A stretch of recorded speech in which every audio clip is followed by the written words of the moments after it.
जय हिंद दोस्तों, मैं अभिषेक यादव स्वागत करता हूँ आपके अपने चैनल स्टडी विथ अभिषेक में। शुरू करते हैं आज की क्लास। तो देखते हैं आज का पहला प्रश्न।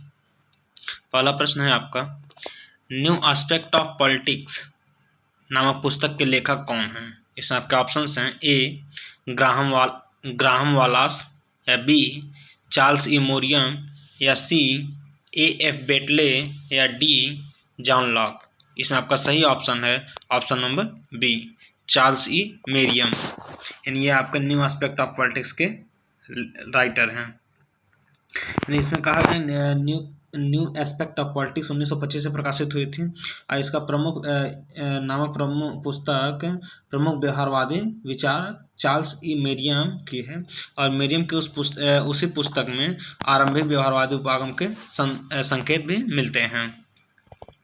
अगला प्रश्न देखते हैं, निम्नलिखित में से किसका संबंध उत्तर व्यवहारवादी क्रांति की प्रकृति से है?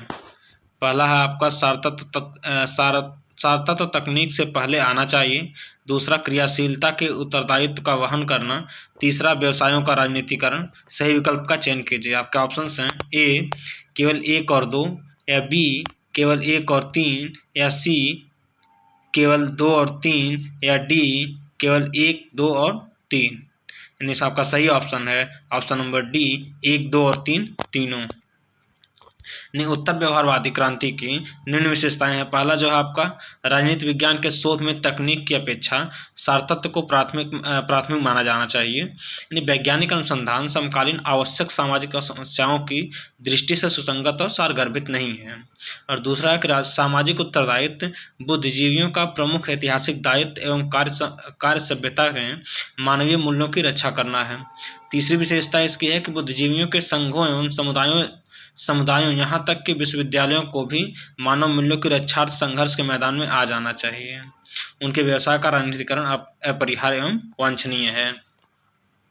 अगला प्रश्न देखते हैं, शक्ति के संदर्भ में किया जाने वाला राजनीतिक कार्य राजनीति है, यह परिभाषा दी है किसने? इस आपके ऑप्शन हैं, ए सेवाइन ने, या बी गार्नर ने, या सी लॉसवेल ने, या डी बार्कर ने।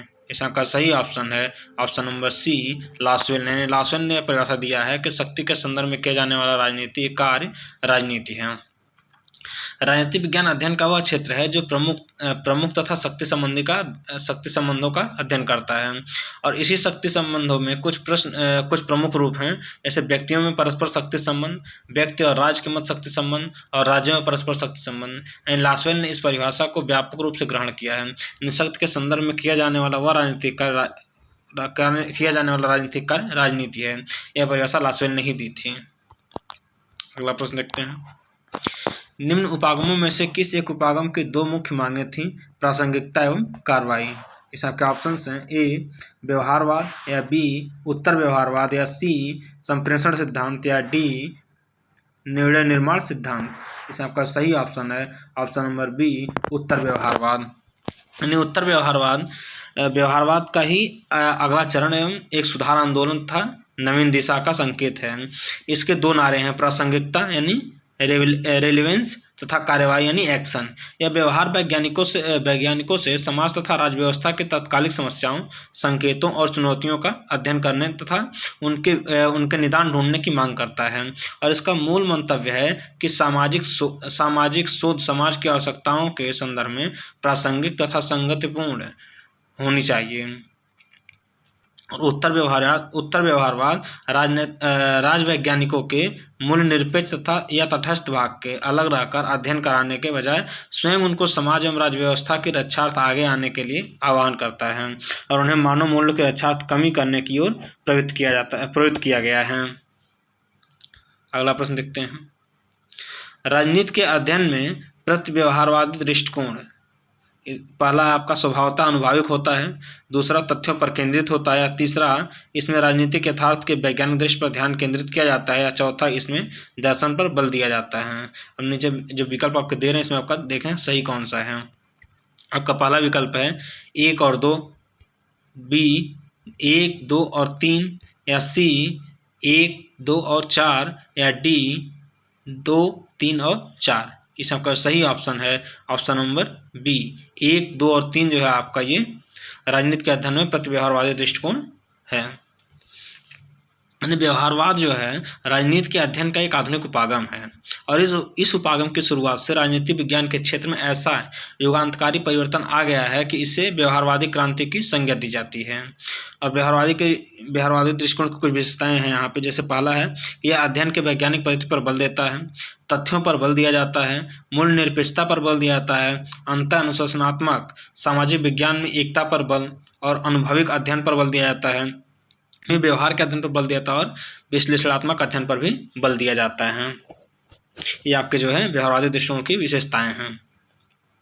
अगला प्रश्न देखते हैं, निम्नलिखित में से कौन राजनीतिक विज्ञान को विज्ञान नहीं मानता है? इस आपके ऑप्शंस हैं ए अरस्तु या बी लॉर्ड ब्राइस या सी जेलिनेक या डी एफ.डब्ल्यू. मेटलैंड।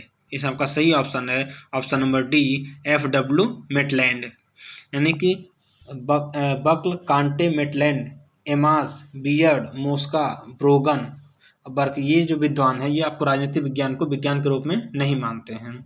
जबकि अरस्तु हो गए, बोधा हो गए, हाब्स हो गए, मॉन्टेस्क्यू हो गए, ब्राइस हो गए, ब्लंटलस्ली हो गए, जेलिनेक हो गए, डॉक्टर फाइनर हो गए, लास्की आदि ये जो राजनीतिक विज्ञान ये जो लोग हैं वैज्ञानिक विद्वान लोग हैं, इन्होंने राजनीतिक विज्ञान को विज्ञान के रूप में स्वीकार किया यानी माना है।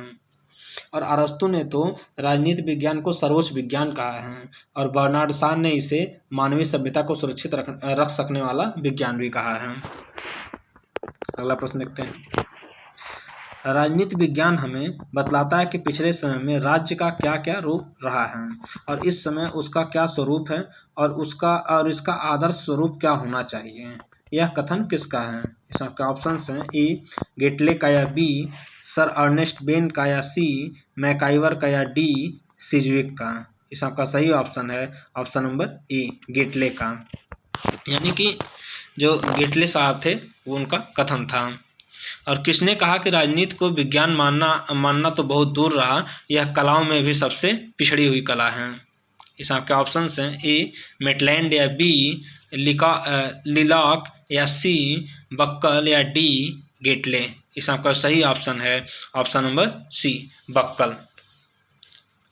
अगला प्रश्न देखते हैं, यूनानी नगर राज्य का आधुनिक नाम क्या है? इस आपके ऑप्शंस हैं ए नगर या बी सरकार या सी कस्बा या डी राज्य। इस आपका सही ऑप्शन है ऑप्शन नंबर डी राज्य। और यूनानी नगर जो है राज्य का आधुनिक नाम राज्य है। यूनान छोटे छोटे नगर राज्यों से में विभक्त था और इस कारण यूनानवासियों ने नगर तथा राज्य में कोई भेद नहीं किया था, भेद नहीं था। अगला प्रश्न देखते हैं, किसके अनुसार राज्य जीवन की मूलभूत आवश्यकताओं के निमित्त अस्तित्व में आता है और श्रेष्ठ जीवन के लिए अस्तित्व में बना रहता है? इस आपके ऑप्शंस हैं ए गार्डनर के अनुसार या बी कोल के अनुसार या सी मैकियावेली के अनुसार या डी अरस्तु के अनुसार। इसमें आपका सही ऑप्शन है ऑप्शन नंबर डी अरस्तु के अनुसार जो है राज्य जीवन की मूलभूत आवश्यकताओं के निमित्त अस्तित्व में आता है और श्रेष्ठ जीवन के लिए अस्तित्व में बना रहता है। और अरस्तु के अनुसार सकारात्मक अच्छाई, और ये जो है अरस्तु के अनुसार ये एक सकारात्मक अच्छाई है और इसका कार्य केवल बुरे कामों अथवा अपराधों को रोकना नहीं बल्कि मानव को नैतिक और सद्गुणों के मार्ग पर आगे बढ़ाना है। और इस प्रकार राज्य का उद्देश्य है कि व्यक्ति के जीवन को श्रेष्ठ बनाना और व्यवहार में उसके द्वारा वे सभी कार्य किए जाने चाहिए जो इस लक्ष्य की प्राप्ति में सहायक हों। अगला प्रश्न देखते हैं, तिलक को भारतीय शांति का जनक की संज्ञा किसने दी है? इस आपके ऑप्शंस हैं ए वैलेंटाइन चिरोल ने या बी एनी बेसेंट ने या सी वुड्सवर्थ ने या डी इनमें से कोई नहीं। इसमें आपका सही ऑप्शन है ऑप्शन नंबर ए वैलेंटाइन चिरोल ने। यानी कि वैलेंटाइन चिरोल जो थे ये लंदन में प्रकाशित एक समाचार पत्र था द टाइम्स में, जो विदेशी मामलों के संवाददाता थे था। भारतीय प्रवास के दौरान इन्होंने अपनी पुस्तक इंडियन अरेस्ट में उन्होंने तिलक को भारतीय शांति का जनक बताया था। और 1916 में जो है लखनऊ में हुए कांग्रेस अधिवेशन में तिलक ने स्वराज को स्पष्ट मांग करते हुए कहा कि स्वराज मेरा जन्मसिद्ध अधिकार है और मैं इसे लेकर रहूंगा। अगला प्रश्न देखते हैं, निम्नलिखित से किस पुस्तक के लेखक बाल गंगाधर तिलक हैं? इसका आपके ऑप्शन हैं A the Arctic home of the Vedas, या बी गीता रहस्य, या सी द ओरियन, या डी उपयुक्त सभी। इसमें जो आपका सही ऑप्शन है ऑप्शन नंबर डी उपयुक्त सभी। यानी कि बाल गंगाधर तिलक जी थे ये न केवल एक आंदोलनकारी थे बल्कि ये एक प्रकांड पंडित तथा मराठी साहित्य के विभूति के रूप में भी उनकी कृति अमर हुई है। और बाल गंगाधर तिलक की जो पुस्तकें हैं इसमें इस प्रकार हैं। द ओरियन जो 1893 में आई थी, the Arctic home in the Vedas ये 1903 में प्रकाशित हुई थी, और गीता रहस्य जो 1915 में प्रकाशित हुई थी। और गीता रहस्य जो है तिलक की सबसे अधिक महत्वपूर्ण पुस्तक है। यह ग्रंथ जो है शंकराचार्य के बाद सबसे सुंदर और तर्कपूर्ण गीता का भाष्य है। अगला प्रश्न देखते हैं। गोपाल कृष्ण गोखले किस वर्ष अखिल कांग्रेस समिति के अध्यक्ष बने थे? इसमें आपके ऑप्शन हैं ए 1897 में, या बी 1905, या सी 1907, या डी 1912। इसमें आपका सही ऑप्शन है ऑप्शन नंबर बी 1905 में। यानी गोपाल कृष्ण गोखले जो है 1905 में जो है बनारस में कांग्रेस समिति के अध्यक्ष बने, और कांग्रेस के सभापति की हैसियत से ही उन्होंने बहिष्कार का समर्थन किया, किंतु कहा कि इसका समर्थन तभी करना चाहिए जब कोई दूसरा विकल्प न हो। इन्होंने कहा कि वर्ष 1905 में ही गोखले ने परोपकारी संगठन यानी सर्वेंट ऑफ इंडिया सोसाइटी की भी स्थापना की थी। और गोखले एक व्यवहारिक आदर्शवादी और राजनीति के क्षेत्र में सच्चे उदारवादी थे। लॉर्ड मार्ले ने गोखले का मूल्यांकन करते हुए कहा है कि उनका मस्तिष्क एक राजनीतिज्ञ का मस्तिष्क था और उनमें शासन के उत्तरदायित्व की भावना व्याप्त थी। अगला प्रश्न देखते हैं। स्वराज हमारा जन्मसिद्ध अधिकार है और हम इसे लेकर रहेंगे, यह नारा किसने दिया? इसमें आपके ऑप्शंस हैं ए गांधी, या बी गोखले, या सी तिलक, या डी नेहरू। इसमें आपका सही ऑप्शन है ऑप्शन नंबर सी तिलक है। आपको पिछले प्रश्न में भी बताए हैं। यानी कि ये जो नारा था कि इन्होंने इसको तिलक जी ने दिया था, और यह बाल गंगाधर तिलक ने वर्ष 1916 में कांग्रेस के लखनऊ अधिवेशन में इस नारे को दिया था। और तिलक जी ने स्वराज को एक राजनीतिक आवश्यकता ही नहीं बताया बल्कि नैतिक आधार पर इसका समर्थन भी किया है। और तिलक के अनुसार राष्ट्र की प्रगति का मूल स्वराज में ही निहित है, और स्वराज के अभाव में औद्योगिक प्रगति, राष्ट्रीय शिक्षा, सामाजिक सुधार आदि सब कुछ भी संभव नहीं है। यानी कि स्वराज के अभाव में जब तक स्वराज नहीं होगा तब तक आपका जो है औद्योगिक प्रगति हो गई, राष्ट्रीय शिक्षा, सामाजिक सुधार, ये कुछ भी संभव नहीं था। अगला प्रश्न देखते हैं। समता सैनिक दल यानी सामाजिक समता सेना की स्थापना किसने की है? इसमें आपके ऑप्शन हैं ए सुभाष चंद्र बोस, या बी लोहिया, या सी सरदार पटेल, या डी बी आर अम्बेडकर। इसमें आपका सही ऑप्शन है option number D B R Ambedkar. Samata Sainik Dal यानी सामाजिक समता सेना की स्थापना जो है 1927 में डॉक्टर भीमराव अम्बेडकर जी ने किया था, जिसका उद्देश्य था कि समाज में दलितों के विरुद्ध हो रहे भेदभाव और उत्पीड़न के खिलाफ दलित समुदाय को जागरूक करना। अगला प्रश्न देखते हैं। निम्न में से कौन सा गांधी जी का विचार गांधीवादी समाज का शीर्ष माना जाता है? इसमें आपके ऑप्शन हैं ए सत्याग्रह, या बी स्वराज, या सी अहिंसा, या डी सर्वोदय। यानी कहा है किसमें से इनमें से कौन सा गांधी जी का विचार गांधीवादी समाजवाद का शीर्ष है? इसमें आपका सही ऑप्शन है option number D Sarvodaya. Sarvodaya जो थी ना ये सर्वोदय अंग्रेज लेखक जो रस्किन की एक पुस्तक है, जिसको अनटू द लास्ट का गांधी जी द्वारा गुजराती में अनुवादित एक पुस्तक है। यानी जो सर्वोदय एक पुस्तक जो है गांधी जी ने लिखा था, ये अंग्रेज लेखक एक थे जिनकी पुस्तक थी अनटू द लास्ट, उसी का आपके गुजराती में अनुवाद है। और सर्वोदय का अर्थ होता है कि सबका उदय यानी सबका विकास।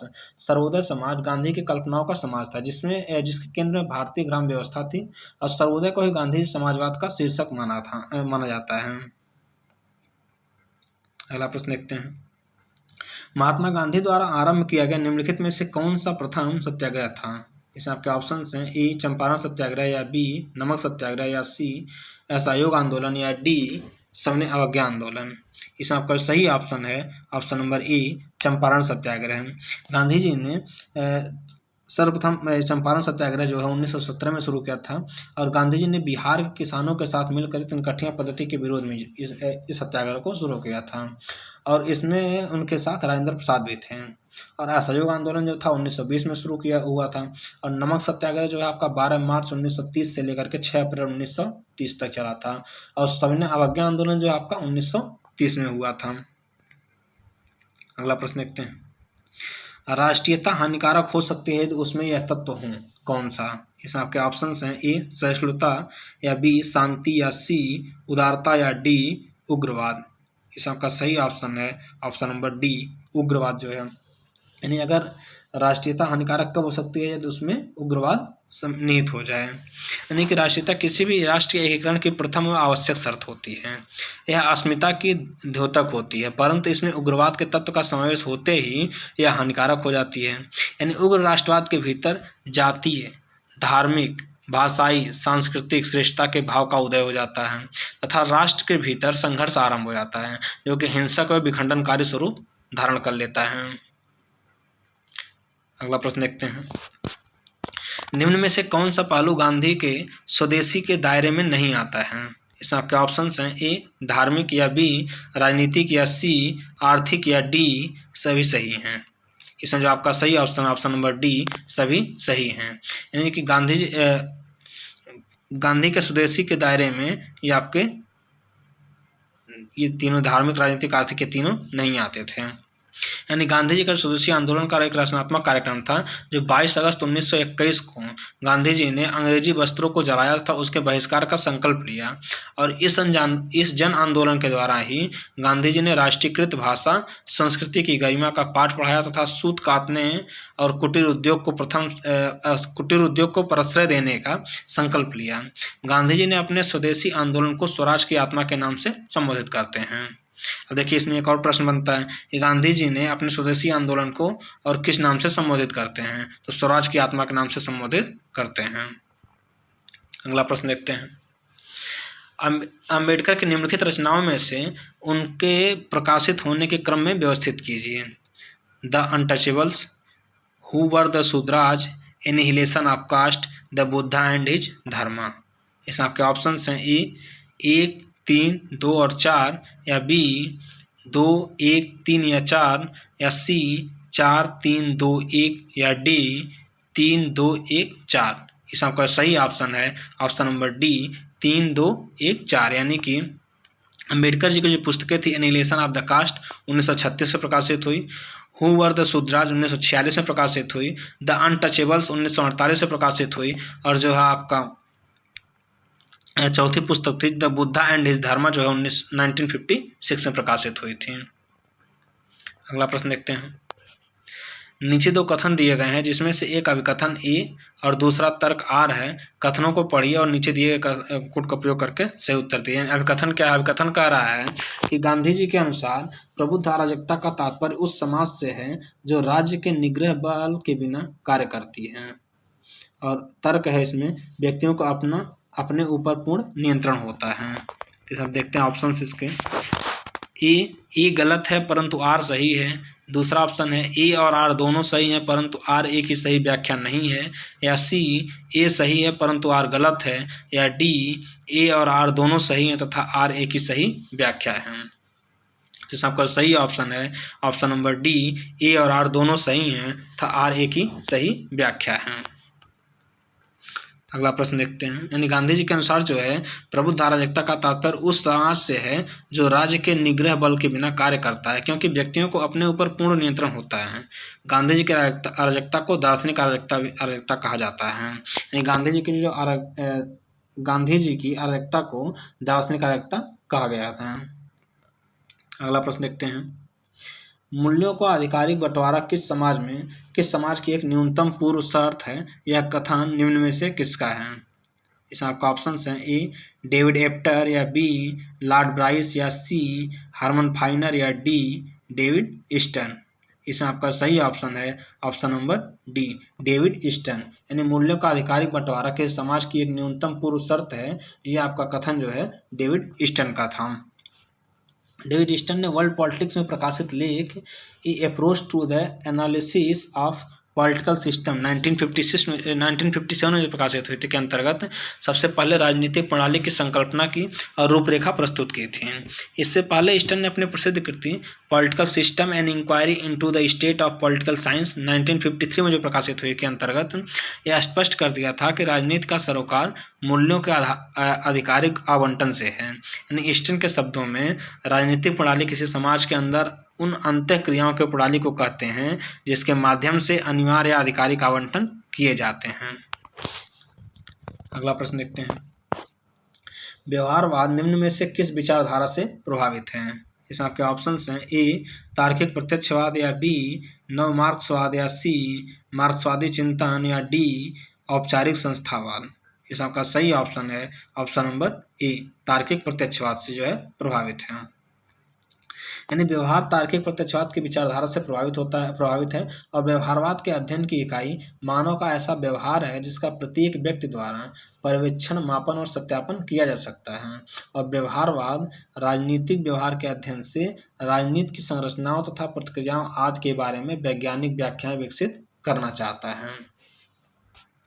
अगला प्रश्न देखते हैं, a system analysis of political life के लेखक कौन हैं? इसमें आपके ऑप्शंस हैं, ए कार्ल जे फ्रेडरिक, या बी डेविड ईस्टन, या सी मार्टिन ए कॉपलान, या डी पीटर एच मर्कल। इसमें आपका सही ऑप्शन है option number B, David Easton. यानी कि ये system analysis of political life 1965 में प्रकाशित हुई थी कि लेखक डेविड ईस्टन है। और इस पुस्तक में ईस्टन ने सिद्धांत निर्माण संबंधी अवधारणात्मक संरचना का व्यवहार में प्रयोग करके राजनीतिक और समाज की अंतःक्रियात्मकता के अनुभविक विश्लेषणात्मक अध्ययन को व्यवहारिक रूपरेखा प्रदान करने का गंभीर प्रयास किया है। और राजनीति के अध्ययन विश्लेषण में व्यवस्था अवधारणा का प्रयोग सबसे पहले डेविड ईस्टन ने किया था। अब देखिए यहाँ से क्वेश्चन और बनता है कि क्या बोलते हैं, व्यवस्था अवधारणा का प्रयोग सबसे पहले कौन किया था? तो इसका क्या है, डेविड ईस्टन ने किया था। अगला प्रश्न देखते हैं, उत्तर व्यवहारवाद निम्न में से किस पर बल देता है? इसमें आपके ऑप्शंस हैं, ए उपादेयता, या बी कार्य, या सी उपादेयता तथा कार्य दोनों, या डी कोई नहीं। इसमें आपका सही ऑप्शन है ऑप्शन नंबर सी, उपादेयता तथा कार्य दोनों। यानी कि व्यवहारवाद तथा उत्तर व्यवहारवाद के प्रतिपादक के रूप में डेविड ईस्टन को जाना जाता है। और डेविड ईस्टन ने व्यवहारवाद की में से तथ्यवादिता, जड़ता और दिशाहीनता के कारण 1969 में उत्तर व्यवहारवाद क्रांति की घोषणा की थी, जिसे नव व्यवहारवाद भी कहा जाता है। और उत्तर व्यवहारवाद जो है उपादेयता तथा कार्य दोनों पर बल देता है। अगला प्रश्न देखते हैं, जहाँ हमारे लिए यह एक निरर्थक प्रयास होगा कि अपने तथ्यात्मक ज्ञान को हम एक मुहरबंद कीटाणुनाशक पात्र में एक तरफ रखें और मूल्यों को दूसरी तरफ, वास्तविकता से उसका किसी प्रकार का संबंध ही न रह जाए, यह कथन किसका है? इसमें जो आपके ऑप्शंस हैं, ए रॉबर्ट डहल, या बी मैक्स वेबर, या सी लियो स्ट्रॉस, या डी बर्नार्ड क्रिक। इसमें आपका सही ऑप्शन है option number A, Robert Dahl का। यानी कि हमारे लिए यह एक निरर्थक प्रयास हो गया। जो कथन था ये आपका रॉबर्ट डहल का था। रॉबर्ट डहल के अनुसार राजनीतिक विज्ञान को अन्य प्राकृतिक विज्ञानों की भांति वस्तुनिष्ठ बनाने में समस्या है, क्योंकि विषय के अध्ययन करने वाले व्यक्ति का अपना मूल्य होता है। यानी कोई विषय जब कोई व्यक्ति अध्ययन करता है तो उसका भी अपना एक मूल्य होता है, और जिस विषय का अध्ययन किया जाता है वह भी मानव एवं मानवीय समाज है। अगर किसी विषय का अध्ययन किया जाता है तो वो भी एक तरह का मानव एवं मानवीय समाज है वो भी। अगला प्रश्न देखते हैं, निम्नलिखित में से किसने द पॉलिटिकल सिस्टम पुस्तक लिखी है? इसमें आपके ऑप्शंस हैं, ए चार्ल्स मरियम, या बी डेविड ईस्टन, या सी कार्ल मैनहाइम, या डी टैलकॉट पार्सन्स। इसमें आपका सही ऑप्शन है option number B, David Easton.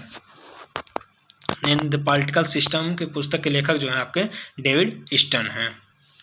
And David Easton 1917 से 2014 में ने 1953 में the political system an inquiry into the state of political science नामक पुस्तक की रचना किया था।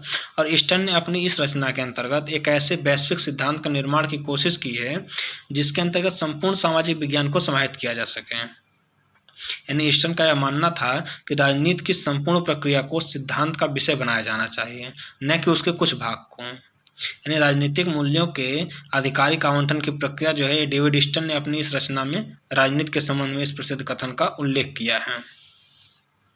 अगला प्रश्न देखते हैं। राजनीति का संबंध समाज में मूल्यों के आधिकारिक आवंटन से है, यह कथन किसका है? इसमें आपके ऑप्शन हैं ए अरस्तु या बी डेविड ईस्टन या सी लास्की या डी गार्नर। इसमें आपका सही ऑप्शन है option number B David Easton का।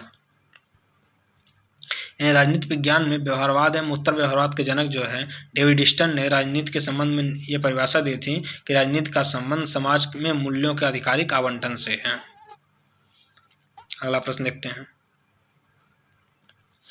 जब मैं राजनीति विज्ञान शीर्षक के अंतर्गत परीक्षा प्रश्नों को देखता हूं तो मुझे प्रश्नों के प्रति नहीं वरन शीर्षक के प्रति खेद होता है। यह किसकी परिभाषा है? इसमें आपके ऑप्शंस हैं ए गिलक्रिस्ट का या बी गार्नर का या सी मेटलैंड या डी बकल का। इसमें आपका सही ऑप्शन है ऑप्शन नंबर सी मेटलैंड का। यानी कि जब मैं राजनीति विज्ञान के शीर्षक के अंतर्गत परीक्षा प्रश्नों को देखता हूं तो मुझे प्रश्नों के प्रति नहीं वरन शीर्षक के प्रति खेद होता है। यह परिभाषा आपके मेटलैंड का है।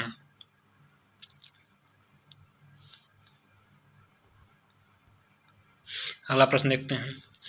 राजनीति विज्ञान समाज विज्ञानों का वह भाग है जिसका संबंध राज्य के आधार पर और सरकार के सिद्धांतों से होता है। यह किसका वक्तव्य है, यानी इसको कौन कहा था?